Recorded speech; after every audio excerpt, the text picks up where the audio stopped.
werde ich nicht verstehen, dass wo soll an der Motion drachstellen, dass mir Kolonie giffen drängen. Also wenn ich dat mal kann explizieren, dass ich nicht gerne berät nach 5 Minuten nur der Sitzung heil zu bleiben, weil das steht nicht dran. Ich kann auch mengen, dass ich eine Antwort parat hätte, ob die froh die Gestaltgin ass iwwer die Probleme, die Tolländer eventuell kenten hunn mat der Ukraine, da wirst du war Referendum an do ass vu den holländischen Autoritäten im lechten Conseil ganz klar gesot gin, dass die Kondition, die Heidrach steht, dass die sich just op CETA bezeien an net op den anderen Trete. Wir wissen, dass die holländische Regierung a ganz schlechten Dich ras nur dem Referendum, wo die Initiateur von dem Referendum gesagt haben, es ging nicht die Ukraine gehen, wie viele andere Sachen, haut Conseil Européen wird darüber geschwert, und das zu hoffen, dass die holländische Regierung herausfindet aus der Situation, wo sie dran sind, weil das wirklich schuld von Europa nicht den Schritt machen an den Akkord mit der Ukraine gut ist.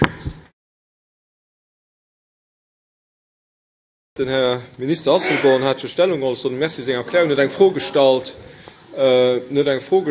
an dem Sinn, dat soll erklären, wie weit die Ausführungen, die ich gemacht über Wallonie gingen zutreffen, wie ihm das erklären, dat man ich ganz ger.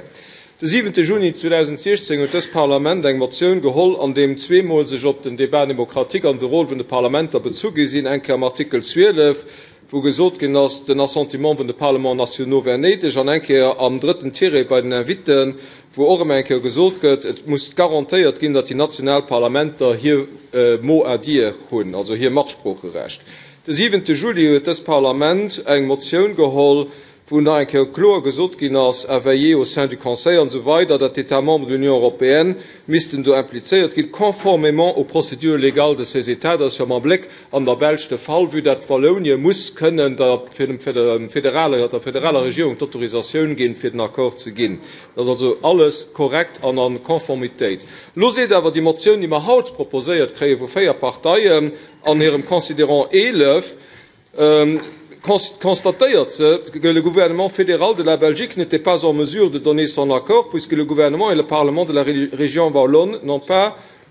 octroyé les pleins pouvoirs. Dat is een fait. En dan, am lechten invite de lechten tiré, c'est au contenu de ce qui précède. En dat is gemischt dan natuurlijk y inclut die situation an der Belge, die steht jo haivendriver an Punkt 11. Compte tenu de ce qui précède, soll dan de Regierung invitéiert gehen, den Akkord am Conseil vun der UE zu gehen, an à lancer le processus démocratique de ratification. An do so nech, do kann in awer en Kontradiktion dran lesen, weil das nächt, wat an der Belge geschitt wär, wat net demokratisch wär, wat net konform zu den Prozeduren an der Belge wär, an so nachkehr das wichtig, dat mir als klein Land auch dober Rücksicht hole, weil das an den Akkorde vun der Europäische Union, Artikel 4.2 vom Treaty vun der Europäische Union, also wie Teil formuliert das, muss in den Eindruck kreen, dat egal wat an der Belge geschitt solle mir die Regierung invitieren, lo den Akkord zu gehen,